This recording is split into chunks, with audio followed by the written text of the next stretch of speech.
HD सच्ची कहानियों पर आप सभी का स्वागत है। मेरी माँ ने दुनिया जहाँ का सबसे अच्छा रिश्ता मेरे लिए देखा था। मैं अपने पति को लेकर बहुत एक्साइटेड थी। मैं बहुत खुश थी क्योंकि उनके घर में किसी चीज़ की कोई झंझट नहीं थी। मैं अपने ससुराल में बिल्कुल अकेली थी। मेरा पति एक नॉर्मल सा जॉब करता था। ना तो उनकी माँ थी, ना उनकी बहन थी, ना कोई रिश्तेदार था। ऐसे में किसी चीज़ की कोई रोक टोक नहीं थी। पर मैं आज इस कहानी को इसलिए सुना रही हूँ कि शायद मेरी माँ गलत थी और मैं भी बहुत गलत थी। इस कहानी को सुनने के बाद आपके रोंगटे खड़े हो जाएंगे। अब सुनिए मेरी कहानी। मेरी शादी को अभी थोड़े ही दिन बीते थे कि शनिवार के दिन मेरा पति दोपहर को कहीं चला गया था। नई नई शादी हुई थी, इसलिए मैं रोज ही शाम को तैयार हो जाती थी। आज भी मैंने एक खूबसूरत सा ड्रेस पहना था और तैयार भी हुई थी। लेकिन जब मेरा पति राजीव शाम को घर आया तो उसके हाथ में शॉपिंग की एक पन्नी थी। उसने वह पन्नी का बैग मेरे हाथ में थमा दिया और बोला कि उसे पहनकर तैयार हो जाओ। मैंने हैरानी से राजीव के तरफ देखा। मैंने कहा, मैं पहले से ही तैयार हूँ। वह कहने लगा, जो अभी ड्रेस तुम्हारे लिए लाया हूँ उसे पहनो और तैयार हो जाओ। मैं शॉपिंग के बैग लेकर अपने कमरे में आ गई। जब मैंने वह ड्रेस देखा तो देखकर मेरी आंखें दंग रह गई थी। वह बहुत ज़्यादा फैंसी और कीमती नाइटी थी। मैंने कहा, राजीव, ये तो बहुत ज़्यादा फैंसी ड्रेस है। राजीव कहने लगा, मेरे दोस्त के घर पर पार्टी है, इसलिए जल्दी से तैयार हो जाओ। इतनी कीमती और फैंसी नाइटी लाने की राजीव को क्या ज़रूरत थी? मेरी शादी पर राजीव ने शगुन में एक जोड़ा भी नहीं लाया था। कहता था मेरी गुंजाइश नहीं थी और अब फिलहाल में वह नाइटी पहन ली। वैसे भी एक खूबसूरत घरेलू लड़की थी। उस नाइटी ने तो मेरे हुस्न को चार चांद लगा दिए थे। मैंने मेकअप करने के बाद अपने बालों को जूड़ा बनाना शुरू कर दिया तो राजीव मेरे कमरे में आ गए। मेरे पास आकर मुझे सर से पैर तक देखा, फिर कहने लगे कि बाकी सब तो ठीक है, अपने बाल खुले रहने दो। मेरे होश उड़ा दोगी। उनकी तारीफ पर मैं पलक झपकना भूल गई थी। बिल्कुल तैयार थी। मैंने बालों को फिर से खोलकर उसको स्ट्रेट किया और अलमारी से बड़ी सी चुन्नी निकालने लगी क्योंकि खुद को अच्छी तरह से ढक सकूं। ये देखकर राजीव ने मुझे जल्दी से रोक दिया। कहने लगा, ये क्या कर रही हो? इतना कीमती नाइटी का सारा लुक खराब हो जाएगा। मैंने कहा, राजीव, मैं यूँ तो बाहर नहीं जा सकती। आप खुद देखिए, ये नाइटी काफ़ी फिटिंग है और काफ़ी खुला खुलासा है। फिर उसका दुपट्टा भी नेट का है, जिसे लेना और ना लेना बराबर ही है। राजीव कहने लगा, मुझसे बहस मत करो। वैसे भी मेरा दोस्त अपनी गाड़ी और ड्राइवर भेज रहा है। तुम्हें घबराने की ज़रूरत नहीं है। कुछ ही देर में राजीव के नंबर पर किसी का कॉल आया था। वह फ़ोन पर कहने लगा, हम लोग तैयार हैं। राजीव मुझसे कहने लगे कि चलो, ड्राइवर आ गया है। राजीव एक मिडिल क्लास फैमिली से था। मैं भी इसी तरह से मिडिल क्लास फैमिली से ही थी। मैं जानती थी कि मेरा पति कोई इतना अमीर आदमी नहीं है। राजीव के पास गाड़ी नहीं थी, एक पुरानी सी मोटरसाइकिल थी। घर भी छोटा सा था। शादी के रात ही उसने मुझसे कह दिया था कि उसकी तनख्वाह बस इतनी है कि हमें महीने के अंत के बाद का पहली तारीख का बेसब्री से इंतज़ार करना होगा, इसलिए हमें अगले महीने का इंतज़ार करना होगा। इसलिए तुम्हें हर चीज़ को सोच समझकर खर्च करना पड़ेगा। मैंने भी कोई एतराज़ नहीं किया था। शादी के उन 8 दिनों में मैंने राजीव से कोई भी फरमाइश नहीं की थी। वे अकेले ही रहते थे, छोटा सा फ्लैट था। मैंने शादी के अगले दिन ही किचन संभाल लिया था। राजीव मुझसे कहता था कि शादी पर बहुत खर्चा हो गया था, इसलिए मैंने शगुन में ज़्यादा ड्रेस नहीं बनवाए थे। थोड़े महीने ही बीते थे, इसलिए मुझे हैरानी हुई थी कि जब राजीव की गुंजाइशें ही नहीं थी, इतनी कीमती नाइटी लाने की क्या ज़रूरत थी, वह भी बस एक दावत पर जाने के लिए। मेरे दहेज के काफ़ी फैंसी सूट भी बिल्कुल नए नए थे। मैं उनमें से ही कुछ पहन लेती, लेकिन वे एक कीमती नाइटी मेरे लिए लाए थे। कम से कम उसकी कीमत 40 से 50 हज़ार तक की थी। क्या ज़रूरत थी इतना खर्च करने की? फिलहाल राजीव के दोस्त का ड्राइवर भी आ चुका था। हम दोनों गाड़ी में बैठ गए। वह गाड़ी खूबसूरत इलाके के बड़े से बंगले के सामने रुकी। हॉर्न देते ही जल्दी से चौकीदार ने दरवाज़ा खोला था। पार्किंग एरिया में उस टाइम 3 गाड़ियां पहले से मौजूद थी और चौथी हमारी थी। साइड पर बने बगीचे भी बेहद कीमती और खूबसूरत फूलों से सजाया हुआ था, लेकिन वहां पर इतनी लाइटिंग नहीं थी जैसे कि आम पार्टियों में होती है। राजीव मेरा हाथ पकड़े मुझे अंदर आंगन में ले गया।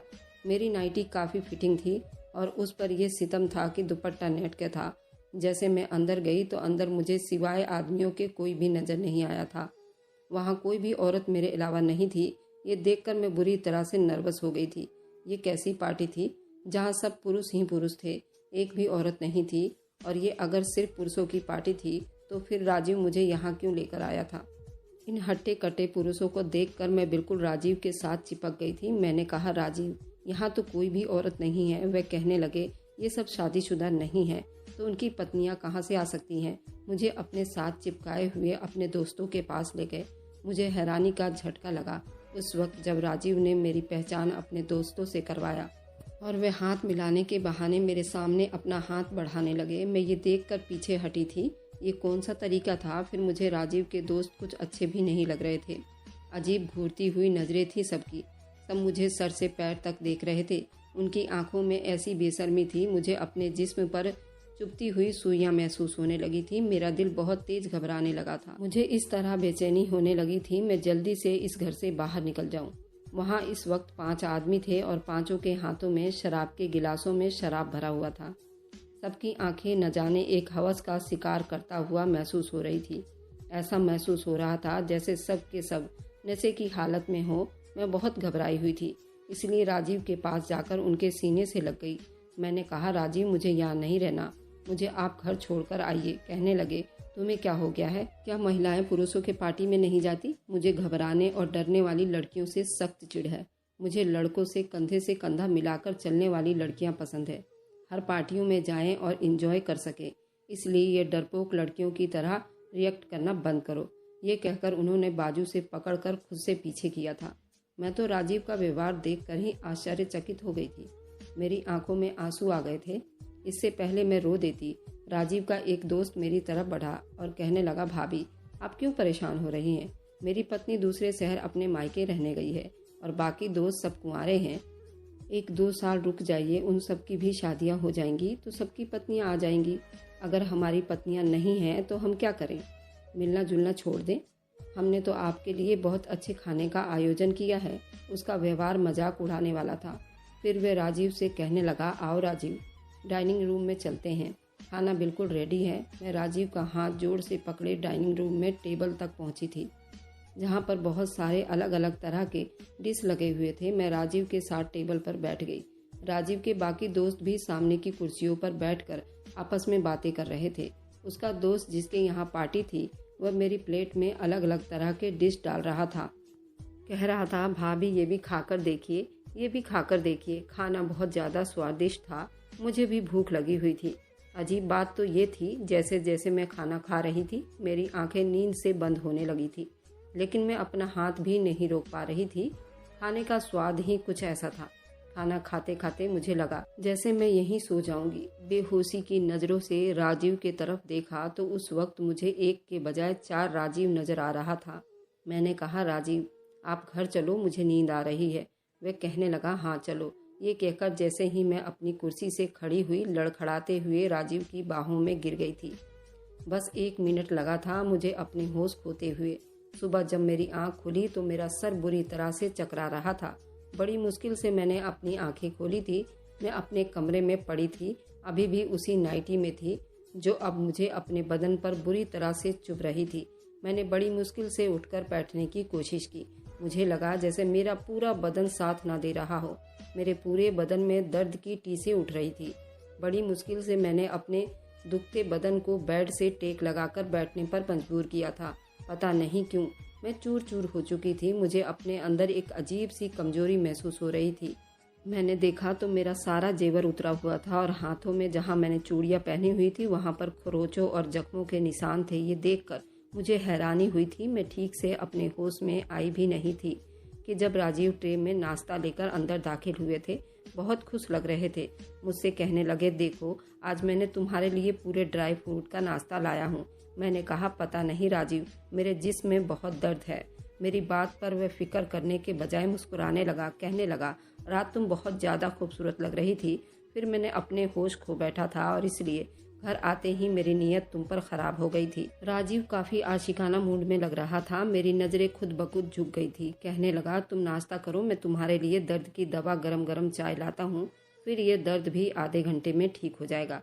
हैरान हो रही थी कि उन 8 दिनों में तो राजीव ने कभी मुझसे ऐसे शब्द से मोहब्बत का इजहार नहीं किया था, क्योंकि मेरे पूरे बदन में जख्म थे। फिलहाल अगले दिन तक मैं काफ़ी ठीक महसूस करने लगी थी, लेकिन मैं नहीं जानती थी ये रोज़ की समस्या बन जाएगी। हर शनिवार राजीव मुझसे एक नई ड्रेस लाकर देता, कहता तैयार हो जाओ, दोस्त के घर डिनर पर जाना है, और फिर इस दोस्त के बंगले में मुझे ले जाता। इस बार तो उसके दोस्त मुझ पर पहले से ज़्यादा अपना प्यार लुटाकर कहने लगे, भाभी आपके हुस्न के तो हम दीवाने हो गए हैं। राजीव तो बड़ा खुशनसीब है कि उसे आप जैसी पत्नी मिली है। मुझे राजीव के दोस्तों के मुंह से इस तरह की तारीफ बहुत बुरी लग रही थी। मैंने गुस्से से उन्हें घूर कर देखा था, वह बेशर्मों की तरह हंसने लगा। मैं सोच चुकी थी कि घर जाते ही राजीव से कहूँगी मैं अब की बार उनके घर नहीं जाऊंगी। मुझे पुरुषों की इस तरह की घटिया बातें और मजाक पसंद नहीं था। इस बार मेरे साथ ये हुआ था। जैसे ही मैंने खाना खाया मुझ पर बेहोशी छाने लगा। अगले दिन फिर मेरा जिस्म दर्द से चूर चूर था, लेकिन मैंने एक बात नोट की थी कि राजीव बहुत खुश लग रहा था। घर पर फल फ्रूट भी लाने लगा था, पैसे भी बड़े खुले हाथ से खर्च कर रहा था, जबकि उसकी तनख्वाह इतनी ज़्यादा नहीं थी। फिर ये रोज रोज की अय्यासियाँ कैसे हो रही थी। घर आते हुए वह रोज अच्छे से अच्छा होटल का खाना साथ ले आता था। मुझसे कहते थे कि कोई ज़रूरत नहीं है तुम्हें किचन में अपने शरीर को कष्ट पहुंचाने की, तुम्हारा खूबसूरत हुस्न फीका पड़ जाएगा। कभी कभी तो मुझे राजीव की बातें बड़ी अजीब लगती थी।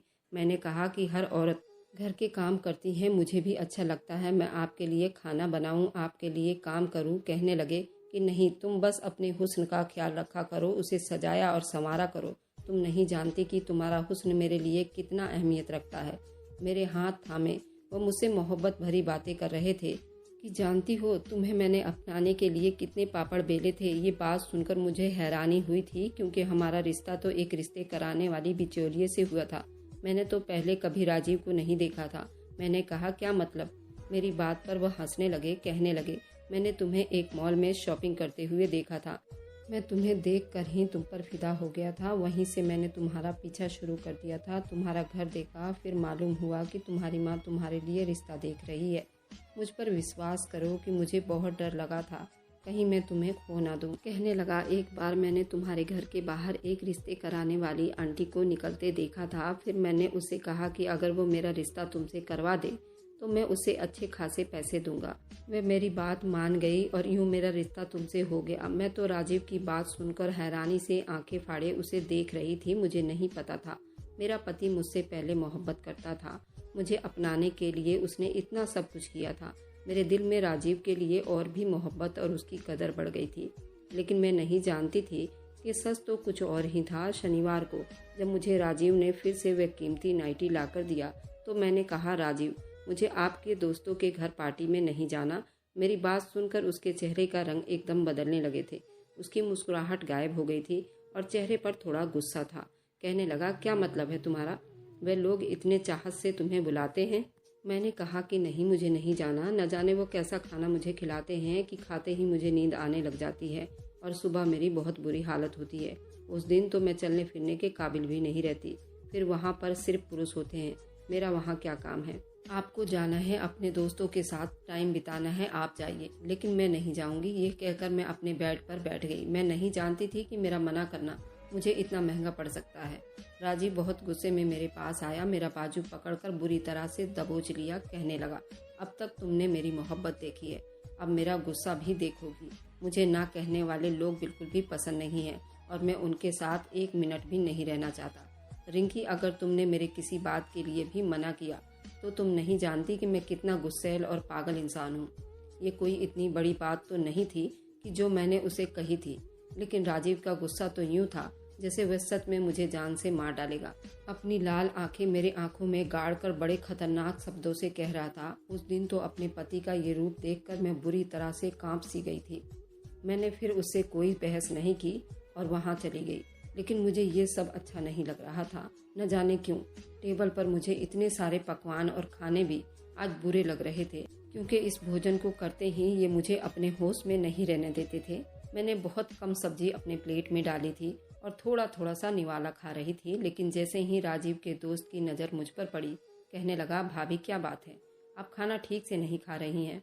मैंने कहा मुझे भूख नहीं है। मेरा ये कहना था कि उसने एक अजीब तरह का इशारा राजीव को किया था। ये देखकर मेरे होश गुम हो गए थे। राजीव ने सामने पड़ी बिरयानी से मेरी प्लेट भर दी। कहने लगे थे पूरा ख़त्म कर दो। वह घूरती हुई नज़रों से मुझे कह रहे थे।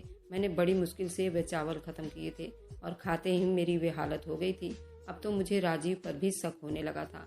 अगली शनिवार आने से पहले मैंने तबीयत खराब का बहाना किया और मायके चली गई।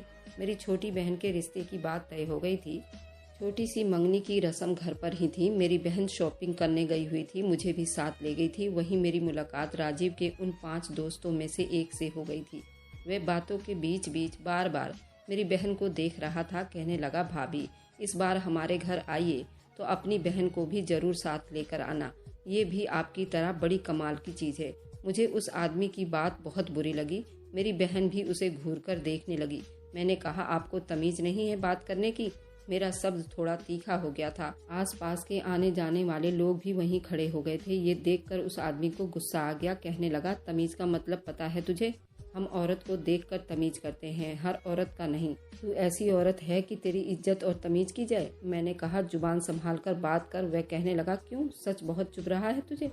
2 टके की औरत हो और मुझसे तमीज़ की बात कर रही हो? ये शब्द सुनकर मुझे उस पर इतना गुस्सा आया कि मैंने एक जोरदार थप्पड़ उसके मुंह पर मार दिया। उस थप्पड़ की गूंज जिसने भी सुनी, सारे लोग वहां इकट्ठे हो गए। कुछ लोग कहने लगे, मैडम अगर इस आदमी ने आपके साथ बदतमीजी की है तो हम इसकी तबीयत अभी ठीक कर देते हैं। कुछ आदमियों ने तो अपना हाथ खूब साफ कर लिया। मेरा जी तो यही चाह रहा था कि कहूँ कि मुंह तोड़कर उस आदमी का हुलिया बिगाड़ कर रख दो। जिस आदमी को औरत से बात करने की तमीज़ तक नहीं थी। मैंने सोचा कि घर जाने के बाद राजीव को उसकी हरकत बताऊंगी। वे लोग कितने बदतमीज़ हैं और हर शनिवार को ज़बरदस्ती उनके घर ले जाता है। उनकी नज़रों में तो किसी की भी बहन बेटी की इज्जत नहीं है। उससे पहले कि वहाँ खड़े आदमियों ने उस आदमी की अच्छी खासी दुर्गति बना दी तो वह कहने लगा, इस औरत का खुद तो चरित्र ठीक नहीं है। ये औरत धंधा करने वाली औरत है और मैं उसका ग्राहक हूँ। बस यहाँ पर तमाशा बना रही है। मेरा ये सुनना था कि मेरे होश उड़ गए। मैंने कहा, ये क्या बकवास कर रहा है? ये बात सुनकर कहने लगा, तुम हर शनिवार को क्या करने हमारे बंगले पर आती हो? वे तब जबकि तुम जानती हो कि वहाँ तुम्हारे अलावा कोई औरत नहीं होती।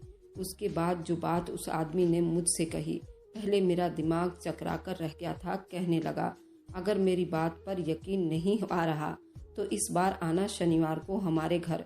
तुम्हें मैं अच्छा सबक सिखाऊंगा और मैं तुम्हारी सही औकात दिखाऊंगा कि तुम क्या हो। मेरी बहन मेरी शक्ल देखते रह गई थी। मैं यूं ही ठिठक कर पत्थर हो गई थी। बहुत से लोग मुझे अजीब सी नज़रों से देखते हुए वहां से चले गए। वे आदमी गुस्से से फड़फड़ाकर उठा था, मुझे घूरता हुआ वहां से चला गया।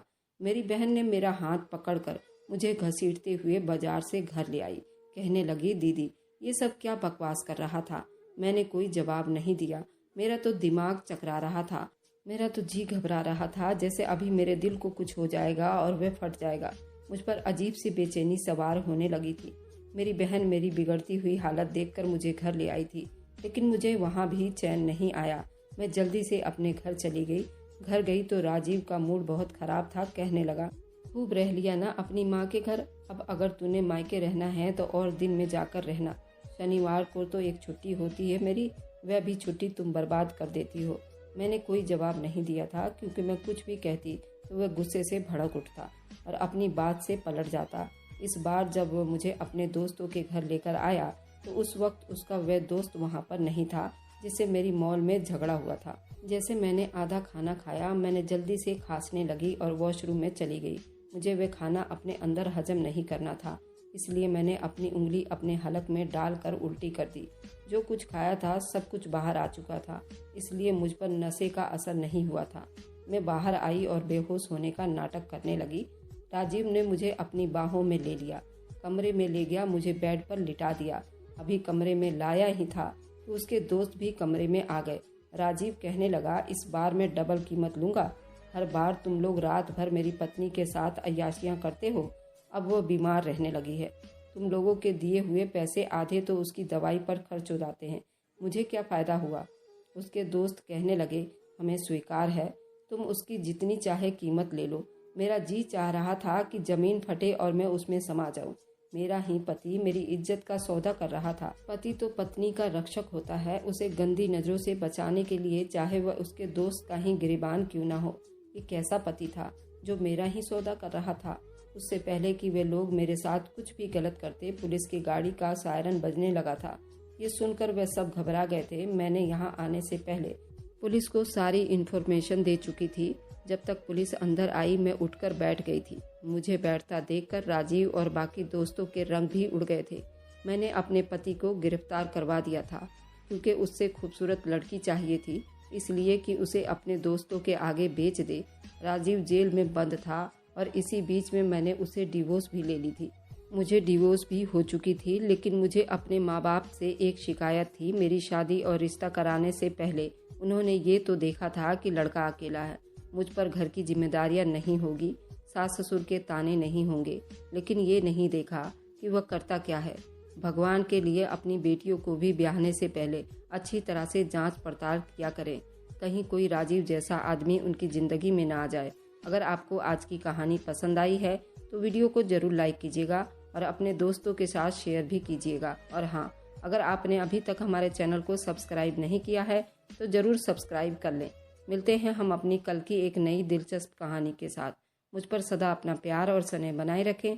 सभी को मेरा प्यार भरा नमस्कार दोस्तों।